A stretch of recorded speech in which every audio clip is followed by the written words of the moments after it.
Hello and welcome to the channel. If you haven't done so already, make sure to like and subscribe. I appreciate that so much. To all the people that joined me on the live stream, I appreciate that so much. Thank you guys. I hope we can do something like that again real soon. I really enjoyed making it or doing it, I guess.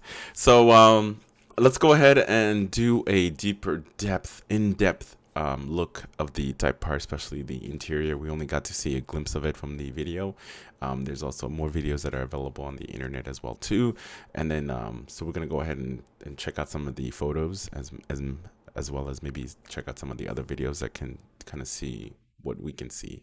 You know what I mean? Because there's certain things that their 6-minute video that they showed didn't cover. So let's go ahead and see those things and point out those things.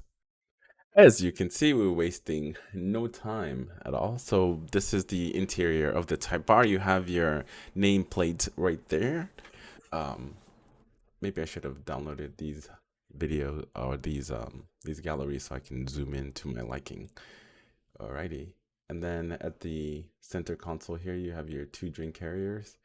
Oh, I guess those no longer move. On the previous gen, they actually slide back and forth. I guess they don't anymore. They don't anymore. And then you have different drive modes. And I do believe you're going to have also the option to have individual drive modes as well too. That's going to be an option. And everything here is pretty much the same as the previous Civics, hatchbacks, everything else. All this stuff is pretty HRV, CRV. These are all the same, as well as the steering control. If we move on to the steering control, we see that you have an option to kind of talk to the car and ask for something. You know, like the Google, like okay Google, find me the nearest gas station, etc. Something like that. And then you have lane departure. I'm assuming that's lane departure, or like the smart sense that they put in the vehicle. And that's the other one right there. And then you have your cruise control. And then this is to just determine the distance that puts you in front of the person ahead of you. And then you have your nice little display here. And your volume knob. This is just, standard stuff. And there's going to be more information on here, especially since you have the Type R. So it gives you more options and different things for you to set up. And then this is what I didn't get to see a lot of this. It's got the digital display. If you are a true Honda fan, you would know where this display came from. Just kidding. Well, not really kidding. Just this one right here, at least the one that I see right here. It kind of reminds me of the 2000s the S2000. It reminds me of the S2000 shift um, tachometer, but this is going to be a fully digital display that you can change it into different ones. If we click to this picture right here, you can see that you can change the display to something different, but you can also change it to this one right here. This is the one that I said. It kind of, oh, red line is 7,000 RPM. Okay. It's a little better than 6,000 roughly. I think my Type R does 7 also. I'm not sure. I don't look at the number. I just go. Um, and then you also have different options here. You have your stopwatch, so you can track how fast you're going through the track. Um, and like I said before, you can change it. This is your stop timer, I guess, and then it shows how much you're driving. And this is the sport mode. Um, yeah. So let's go ahead and keep looking here. So here's another view of something inside the infotainments. And so this is the one that I was talking about. You can customize the vehicle to your liking. You can change the setup. So if you want the engine to be at certain, you want it in R mode, or if you want your suspension in R mode, so it's much stiffer and tight, you can do that. Your steering wheel response too, you can change those things. So you can do whatever you want. That's cool. That's really really really good. You can definitely change the different drive modes. I like that idea. I like it. I like it a lot. Alrighty, and then you have your limited plaque. It's no longer in the center console. Let's move to the side, right there, which is nice. And then you have this hard plastic. I'm assuming this is hard plastic. I'm not digging this. I don't know. I'm not digging it, but I'm assuming it's in LED. I'm assuming. I could be wrong here. And then you have your controls as well too. I like the black stitchings.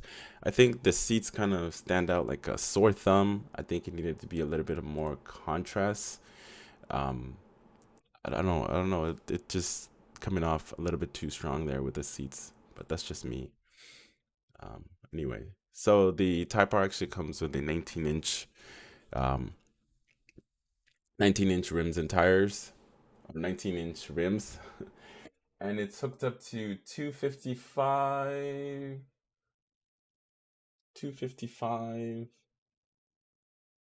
255, 30, right? 255, 30, and they're 19 low profile tires. So, those are going to be expensive tires for sure. The Continental that it comes with I think these are the Michelin Pilot Sport tires. The previous Type R comes with the Continental, and those Continentals, my God, were expensive as shit. They were like $700 if you want a brand new one for one freaking tire, but you can always find used ones on the forum or Facebook Marketplace or just different places. You can find people selling their tires secondhand. So, you know, so it comes with the three exhaust design. So it's still gonna sound lovely, and with enhanced audio in soundtrack, I think that's gonna be in there too. That's something that they implemented on the previous Type R that I'm sure they're gonna take over to this Type R. The engine bay. The only noticeable difference here is this right here. Honda Type R. I like it. I like it a lot.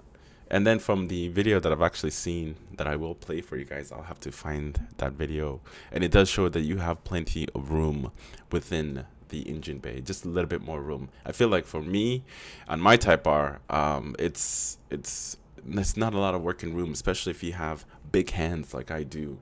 It can be a pain to work on.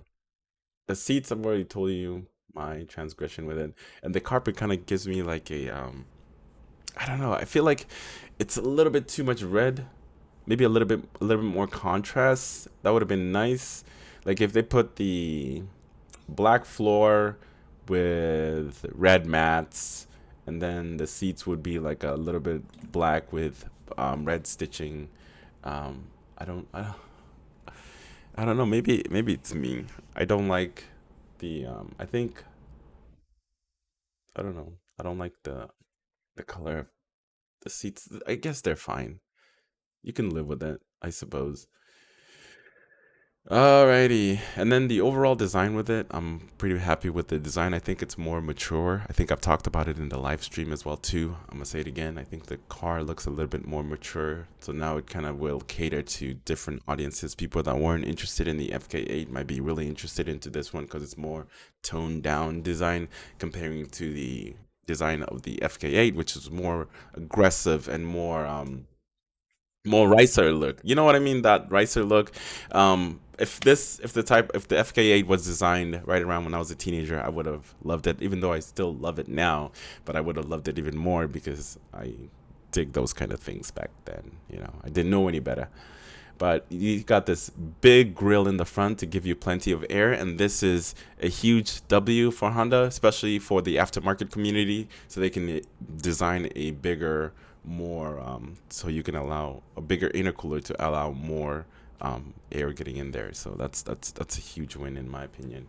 So let me go ahead and find that video. And then the rear, another person pointed out in another video that I saw is that they actually adjusted this whole area right here so it fits over the rim, so you don't have the addition of that little C pillar thing. Like on my car, I have an actual piece that goes here, and I actually messed it up. So now that they just kind of like adjusted the bumper and widened it out, so it just fits the tire nice, and it looks good comparing to having something that's on the side there. So that's overall design. I like it. I like the overall design. I just want to see what the power is. Is it even worthy of an upgrade if you're coming from the previous generation FK8 and you want to get this one? Um, But overall, design wise, I like it.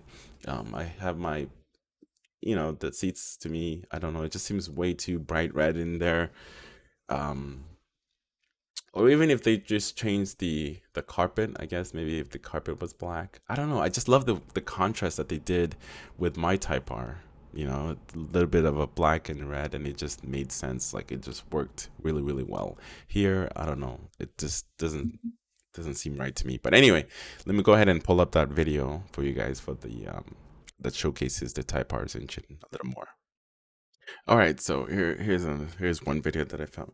Now, the things we don't know yet, we don't know how much it's gonna cost and how much power it really makes. We really don't know.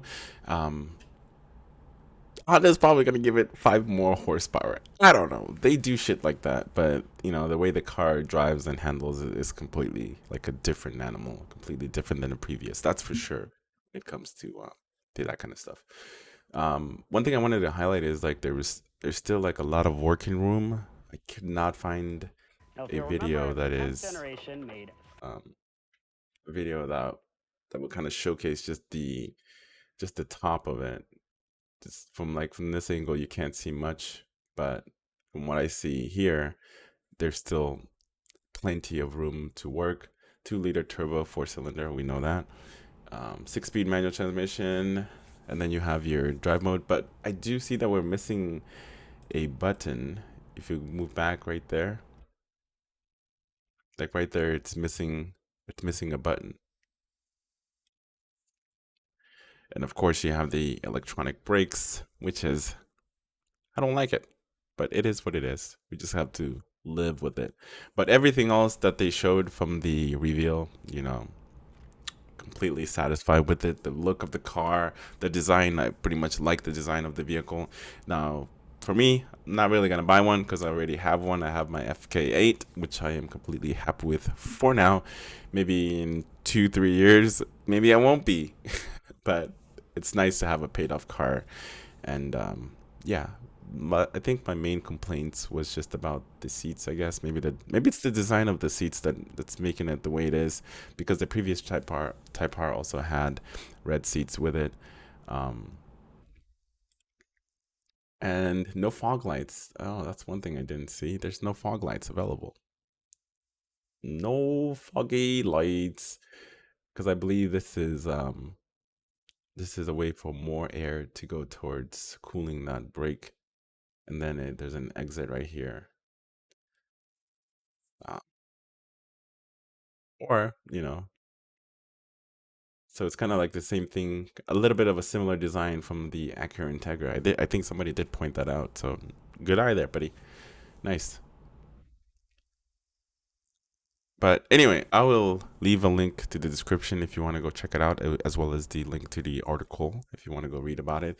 And yeah, as always, if you haven't done so already, make sure to like and subscribe, because it's a good thing to do. Have a good one. Bye.